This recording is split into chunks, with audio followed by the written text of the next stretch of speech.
What is going on, guys? I hope you guys are having a wonderful day. Summer just like randomly sprung upon us, and it's like 90 degrees outside. It's really hot.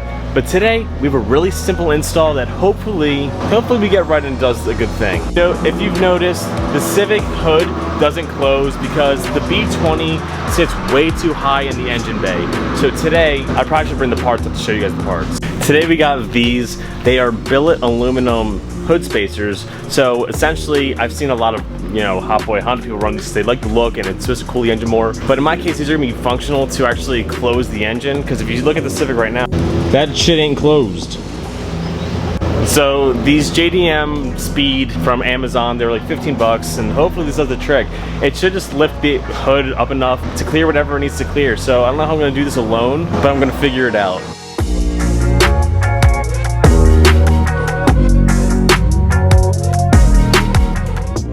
So all it is 4 10mm bolts. The problem is hoods tend to be pretty heavy, and I don't know how I'm gonna do this by myself, but we're gonna figure this out. So just take the bolts out, slide the spacer in, put the new bolts in, and it should be as easy as that.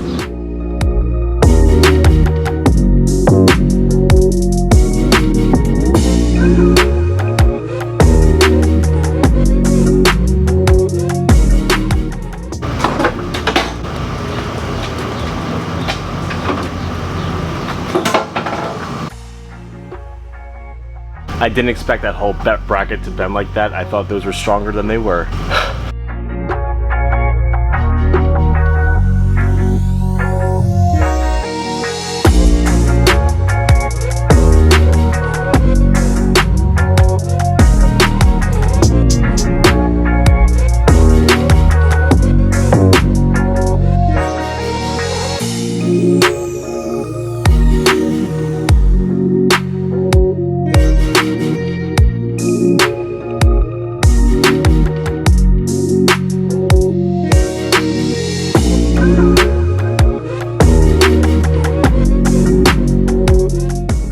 I'm blaming it on the heat. I just realized I put that on completely wrong. I didn't put any spacing in between it because I put it underneath of the thing. It's hot, I messed up, I'm admitting defeat. I gotta redo that side again.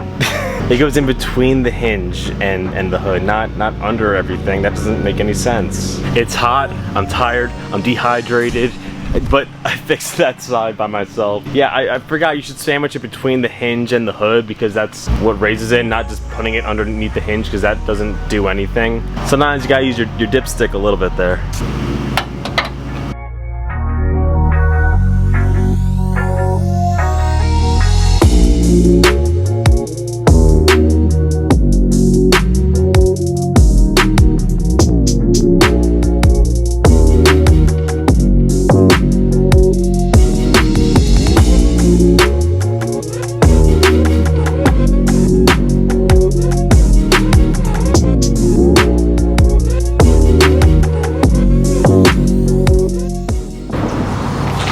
And for the moment of truth.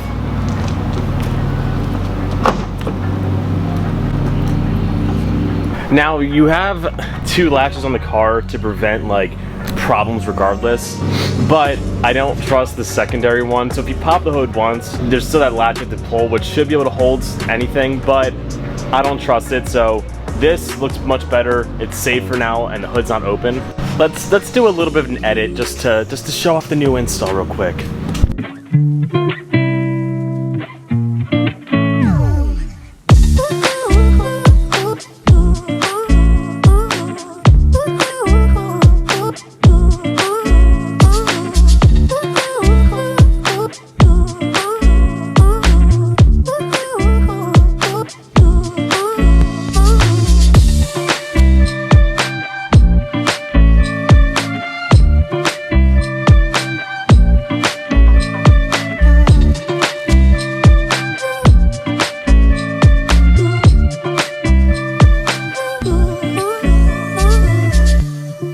sometimes the cheapest parts, I mean, again, this is $15 on Amazon. They're billet aluminum, so I do trust them.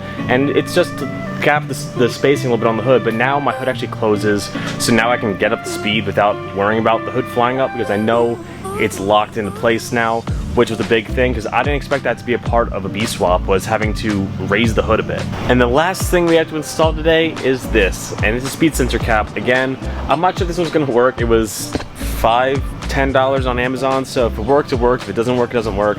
But we're just gonna put this in, so all it is 2 bolts. We gotta take out the trans, stick her in, plug her in, and hopefully she works. So to do the speed sensor cap, we're actually gonna be reusing the bolts we just took off of the hood, because that should be enough space to screw it in enough for it to read and do what it's gotta do. So we're gonna try doing that. It's in the worst spot possible, all the way down there.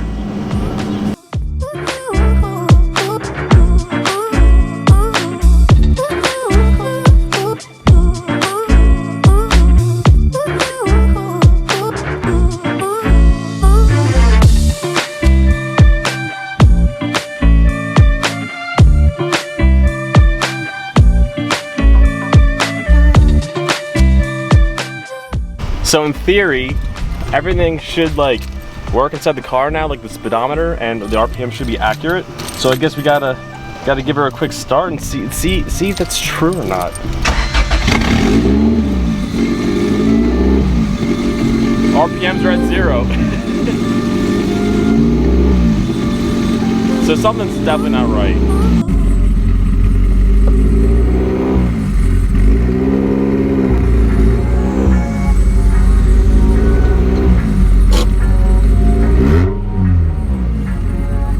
So the RPMs are worse than they were, because now they're not reading anything. I don't know. She is idling really nicely right now, but I know it's not gonna last until she warms up. But right now, pretty freaking mint. And after like 2 minutes, she's bouncing idles again. But now I don't have any RPMs or speedometer now, so I don't really know what's up with that. I don't know. That hood is so much higher back here now, it's absolutely crazy. I feel like a Mustang now when they have that giant cowl on their hood. That's what this feels like. Like the hood is like 5 inches higher now. If I do go anywhere in this car, I just need to have like my GPS up, so I have a speedometer the entire time, which isn't a big deal, I think. I think it's accurate to like 5 degrees, so if I go a little slow, a little fast, I don't think it's any problem. But eventually I will fix it, I think, I hope. That is the goal, to have this car being like a proper car, and that would be nice. But honestly, got a little bit done today. The hood spacers were, oh, I need to take the car back out so I can take a picture. But I think we did pretty good today. The hood spacers, it did what they gotta do. I mean, we can close the hood now, which is amazing. The speedometer doesn't work still, and I think it's actually worse now, but that's something that we'll fix farther down the line. But the little things of progress, you know, that's what keeps you going, and keeps you moving forward, you know? So guys, the Civic, we're getting there. The Golf R has really big things coming up, and I might do something really stupid to it next Thursday. I just haven't decided if I'm gonna do it yet or not. It's all about the commitment, but I think I might do it. But guys, like this video, share this video, comment, do all that stuff, subscribe. Comment, let's subscribe, keep doing all the fun stuff, guys. Keep doing you, stay motivated. Catch you guys next time. Peace out and peace.